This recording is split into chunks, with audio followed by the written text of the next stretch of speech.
people. Anyways, we are back. I stepped away from this channel for about 6 weeks, you can say, or more, and welcoming a new baby to the family and just trying to get adjusted all over again. That takes some time. So I want to do a quick recap. You might hear the baby in the background, taking a deep breather and stuff like this. I'm going to catch you up if you're not been caught up on world news, immigration news, and if you haven't already subscribed, please go ahead and do so. Right? So globally, Spain won the FIFA World Cup on July 19th. I don't know if you've been keeping up with that. The Iran situation is still not fully resolved, and Iran made new demands about the Strait of Hormuz just this week, it looks like. Russia struck Kyiv again multiple times, and the hottest July on record across 900 million people in Europe. The Sahel and the Central America. Lionel Messi's father passed away, if that's you wanted to know that. So on immigration, and this is where I really need you to stay with me because the changes have been significant. I set a new record for detentions in July. 46,000 people detained in a single month. ICE is now arresting people at airport check-in counters. And a brand new F visa and J visa rule changed how long you can stay in a country. We also have a new public charge rule taking effect on September 18th, and it will take effect on how officers weigh Medicaid, SNAP, and housing assistance in green card decisions. The H-1B cap for fiscal year 2027 is already met, and new cap subject filing are closed, and the August visa bulletin brought some of the biggest gains for family-sponsored application we've seen all year. This is what we're going to cover today. Subscribe right now if you have not already, and let me know in the comment sections where you're watching from. So, again, we're going to do a recap. July 19th, Spain defeated Argentina in a 1-0, win over them in extra time. The tournament was hosted here in the US, Canada, and Mexico. 48 teams, and that was the most diverse World Cup in history. The day before, England finished third, beating France 6-4. That was an epic, you can say, third place competition. What else? Now, Iran still not resolved. The war between Iran and America is still not resolved, guys. We covered the Iran peace deal announcement late June. Trump lifted the oil sanctions. Vance announced IAEA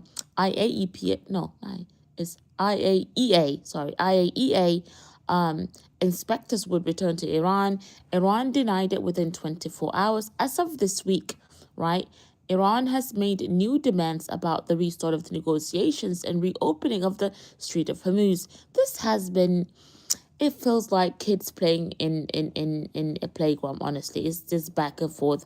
Nothing is getting resolved. And the Pentagon is pressing the U.S. defense industry to accelerate production of weapons. What? Makes no sense. And then we have the Pentagon they also are accelerating weapons, okay?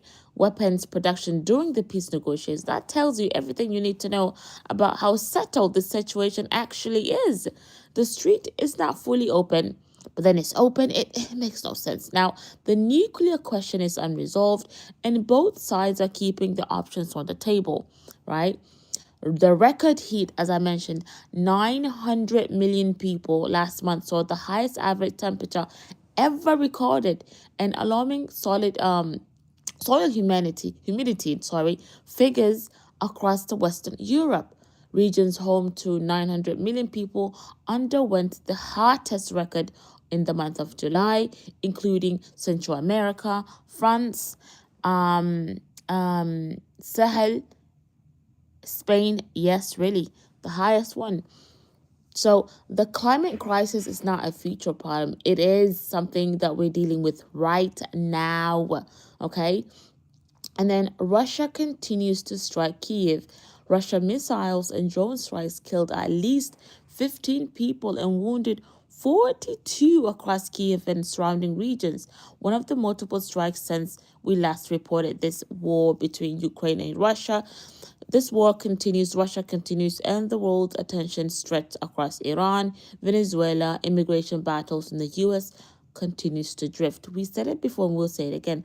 Attention is what accountability depends on. Right now, attention is the most finite resource in the world, honestly. Now, let's talk about the immigrations, right?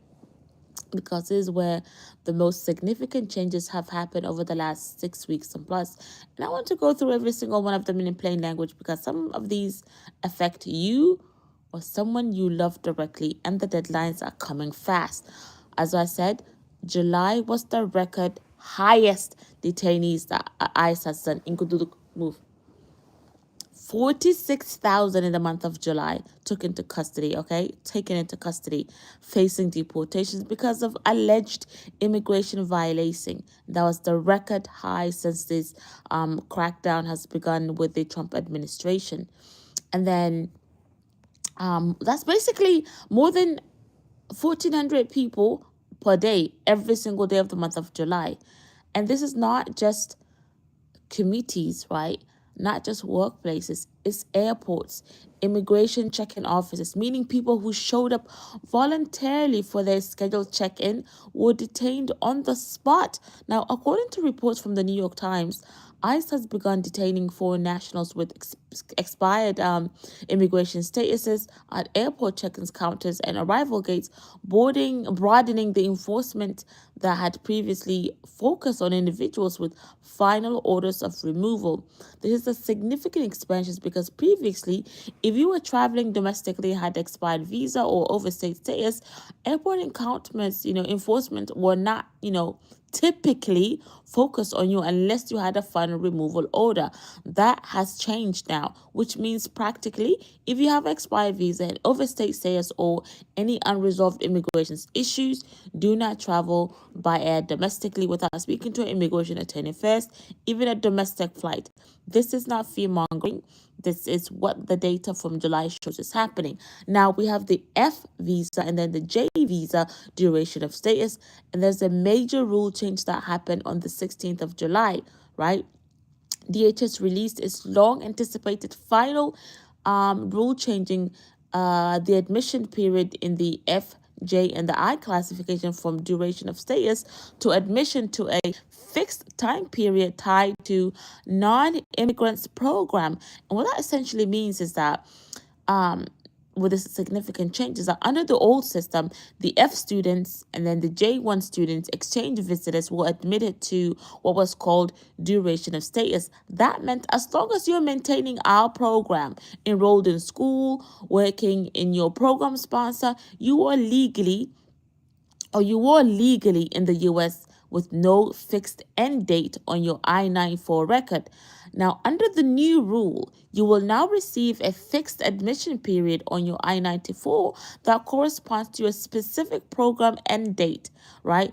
When that date passes, your authorized period of admission ends, and if you're still enrolled, even if you're still in status. So this changes the consequences of any gap, any program, any late renewal. It makes the stakes of about how this changes affects your specific it takes the administration step higher because there is now a hard date in the system.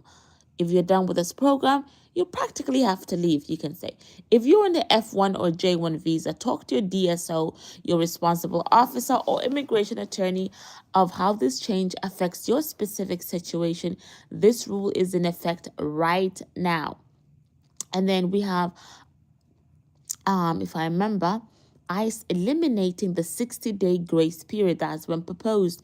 USCIS has submitted a proposed rule for review that could eliminate the discretionary 60-day grace period currently available to certain employment-based non-immigrant visa holders following the termination of employment. So right now, if you lose your job on H-1B or other employment-based visa, you have 60-day grace period to find a new employer, change status, or take other steps before you're considered out of status. USCIS is proposing to eliminate that grace period. Now, this is proposed Nothing is finalized yet, you know, but the direction is clear. If you're on an employment-based visa and your situation with the job is uncertain, move on to finding a new employer or exploring your options now.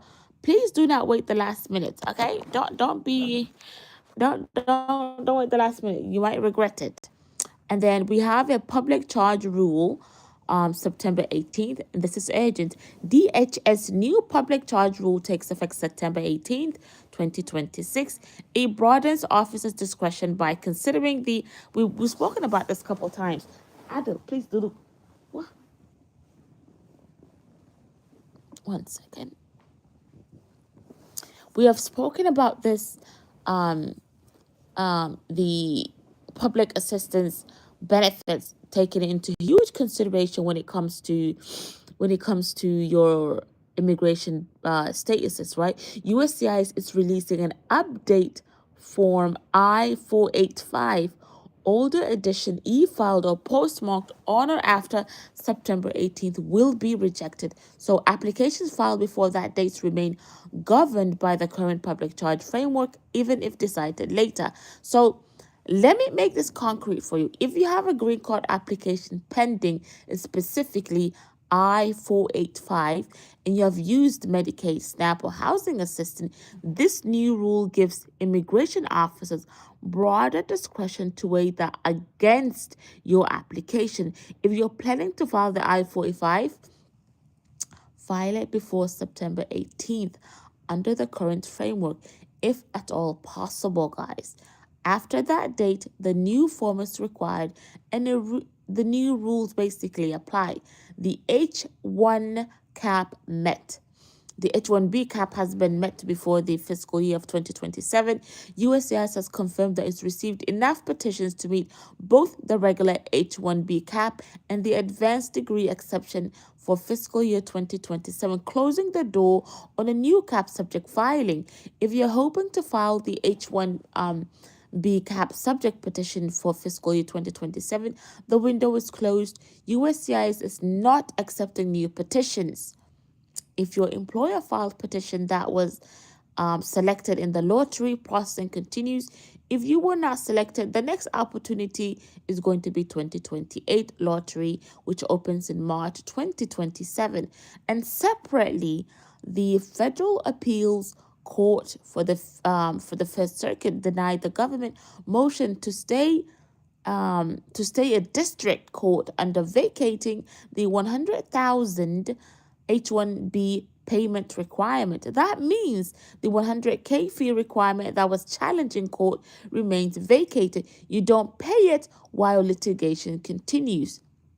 Then we also have the August Visa Bulletin. The good news for family-sponsored applications, the State Department of August Visa Bulletin brings meaningful progress for several family-sponsored green card categories.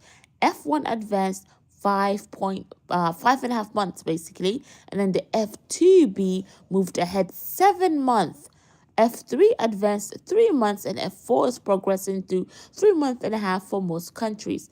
The F2A category, spouse and children of green card holders, has jumped to July 2026 to the most for most countries actually, and there are some of the largest single month movements in a family preference categories this year. So if you're waiting on a family sponsored green card, check your priority date against the August bulletin right now on the USCIS website.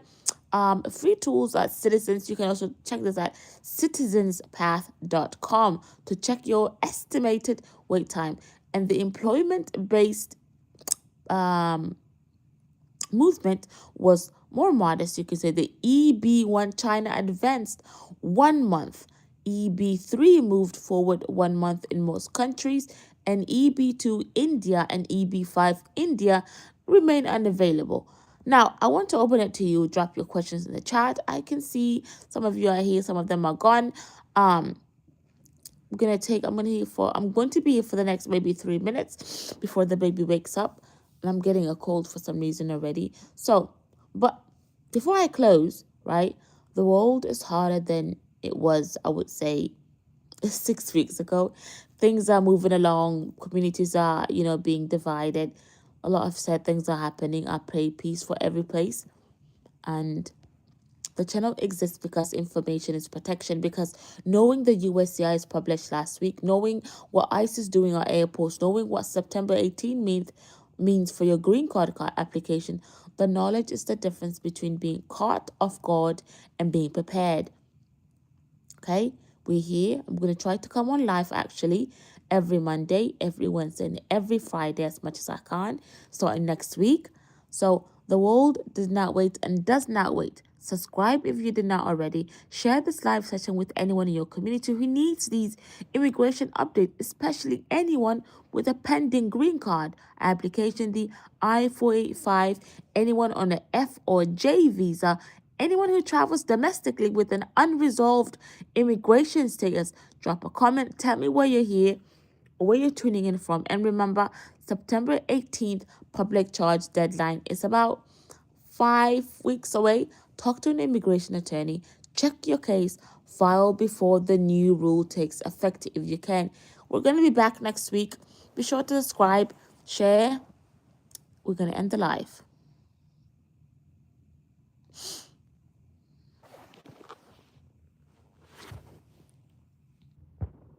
Any questions, comments, concerns?